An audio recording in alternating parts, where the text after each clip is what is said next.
I'm going to start out with a little bit of a background as to why we need a set of definitions and premises classification for PRRS.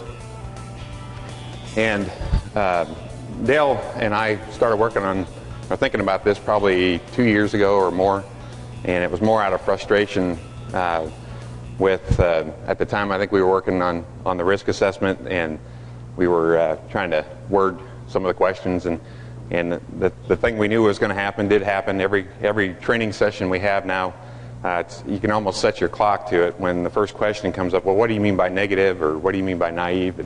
And so it was more out of frustration than anything that we started thinking about it. But I guess I'll credit the recent momentum towards national and regional eradication for really putting legs to this. And I think that's really when people got involved, got more interested, I would say. The other benefits, though, I think that are equally important, are to decrease the amount of time and effort required to communicate. So, as with anything, if we've got a common language, if I'm speaking English and somebody else is speaking Spanish, it's fairly hard to speak to them. But if we have a common language, we can communicate much better if we both accept what the terms mean. It also facilitate business agreements. And so, if or somebody wants to put a provision in an agreement to pay a premium for pigs coming from, let's say, a negative breeding herd or a provisional negative breeding herd, well, they can use that terminology, refer to the standard definitions, and everybody knows what they mean, and it has some teeth.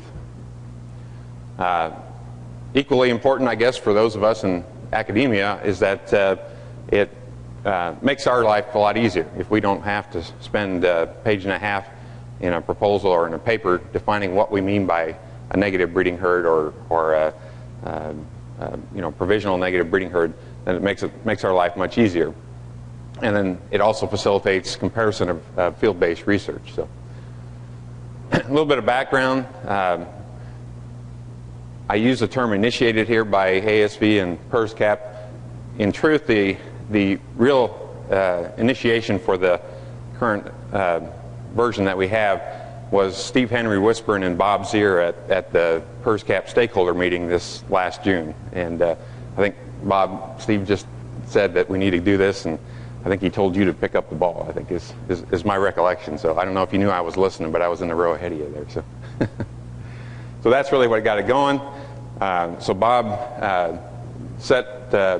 put this committee together, and we met, I think, for the first time in August of this year, and then we met again, or actually I missed this meeting, but met again in October, and the result of those two meetings is what I'll present here today.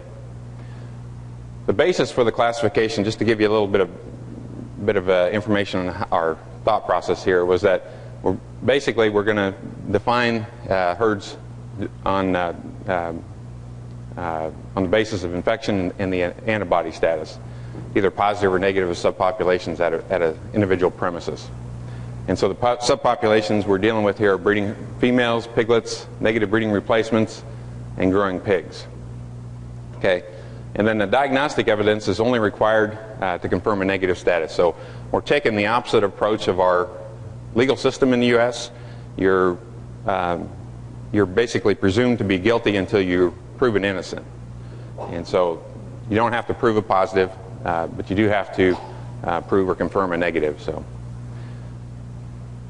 the negative infection status and antibody status of subpopulations is implied in some cases, and here, an example of that is, for example, if you have negative antibody status of breeding females in a herd, all negative by ELISA, then you pretty much can assume, or that implies anyway, that a negative infection status of breeding females in piglets. So we don't necessarily have to prove a negative in every subpopulation.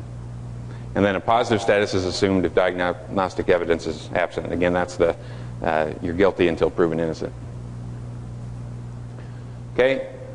Rely heavily upon sampling, and we try to be rigorous about this when we define kind of what the greater ditches are, and that is what we're doing. We're not suggesting that this is the end-all be-all of what you have to do or what you would do in terms of diagnostic, but we're trying to define kind of what the minimum requirement would be. And these are things I think to keep in mind, not only in the context of definitions, but really anytime you're trying to confirm a negative in a herd. You're dealing with what likely would be a very low prevalence if you're going to find a positive, and the concentration of the analytes in the serum or whatever sample you're looking at is also likely going to be very low given the timing, because you're likely going to be in the late stages of an infection or as the antibody is waning. So those are things to keep in mind, I think, that we kept in mind. And so when we define some of these recommended protocols for diagnostic evidence, we felt like we need to be fairly conservative and go better safe than sorry.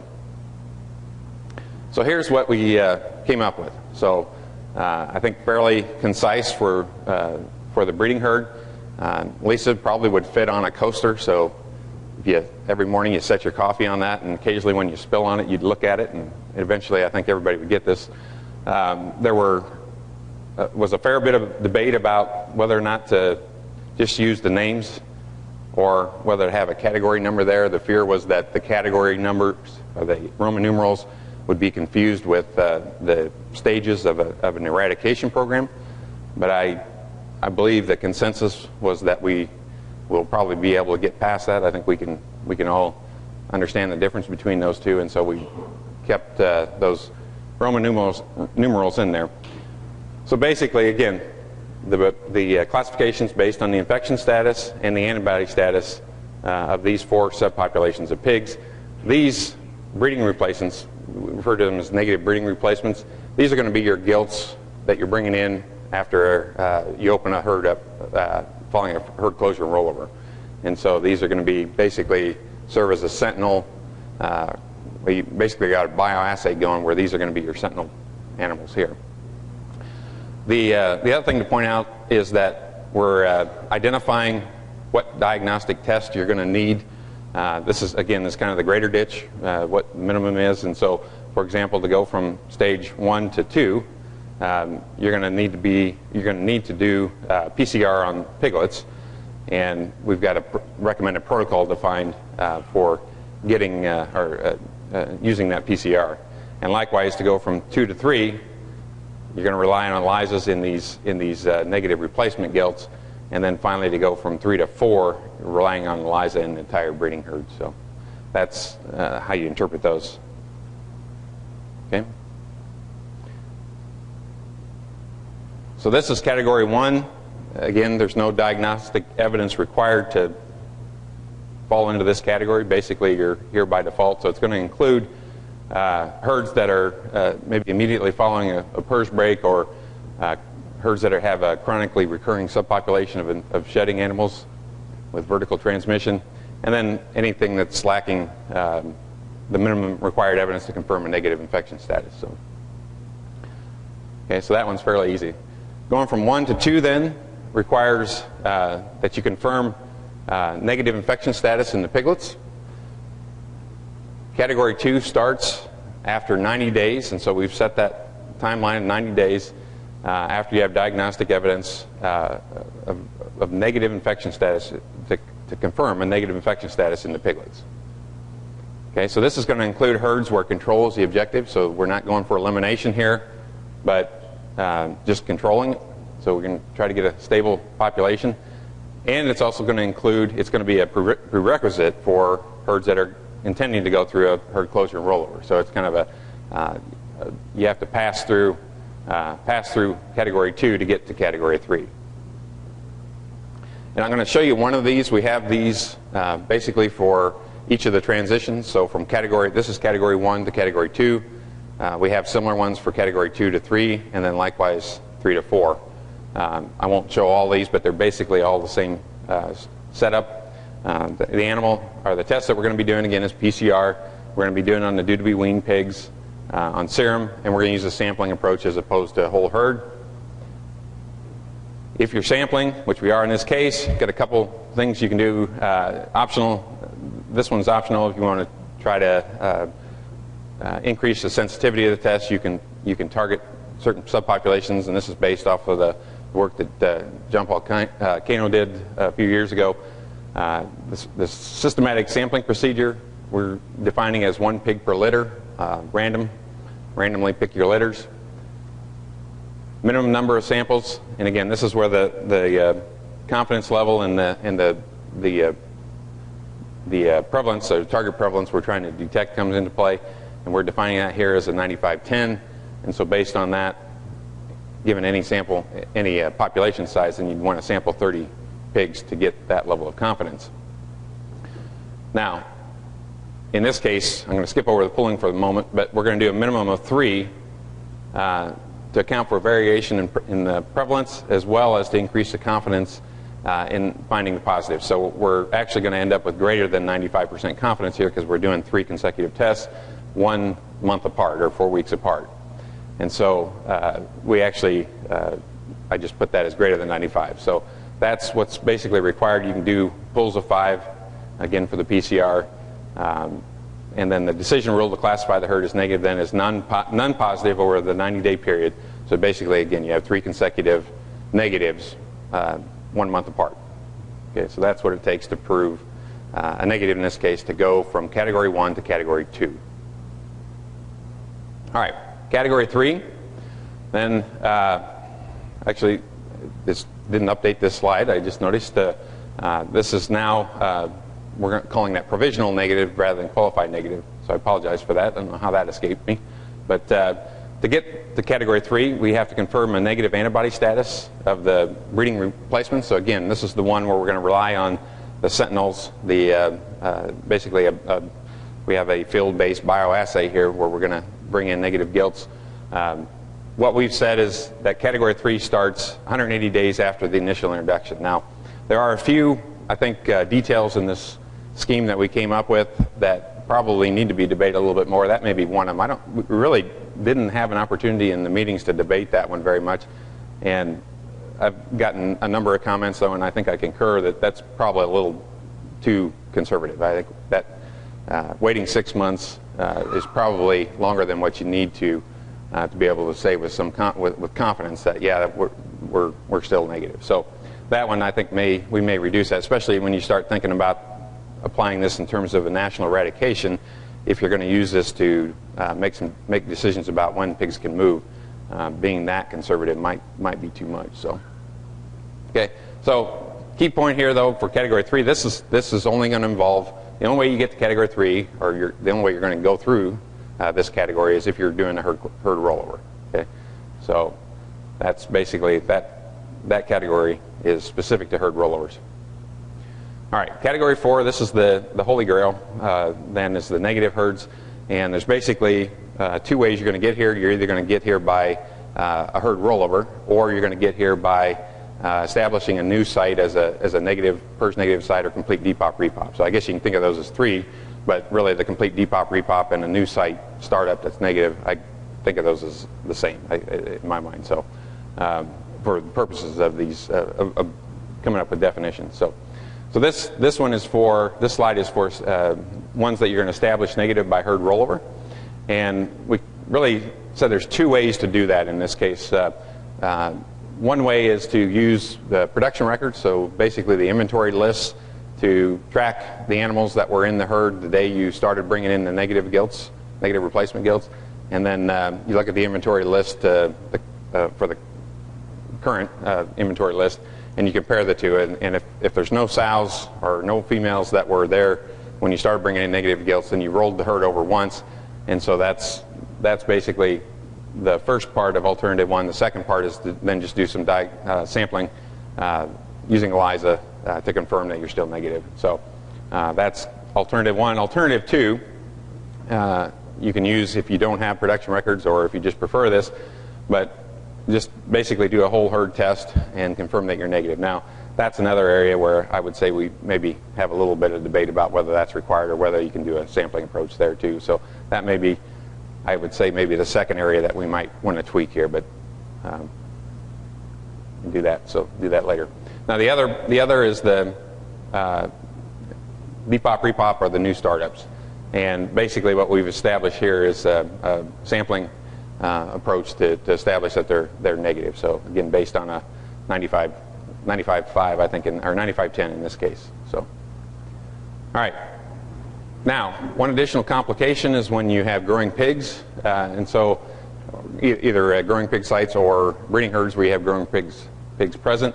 I think it's a little bit easier, though, if you just got a growing pig site or premises, and basically they're either positive or negative. So don't have near the detail, don't need the detail, but you're going to confirm that with both PCR and ELISA. Now, if you add those or consider the sites, breeding herd premises that have growing pigs present, gets a little bit messier. That probably won't fit on a coaster, but basically it combines the two, and so you have what you had there before for the breeding herd, and then the infection status and the antibody status of the growing pigs is added in. And again, you have to prove for category 2, you have to prove a negative PCR, prove a negative infection status using PCR, and to go from 2 to 3, you have to prove a negative antibody status with ELISA.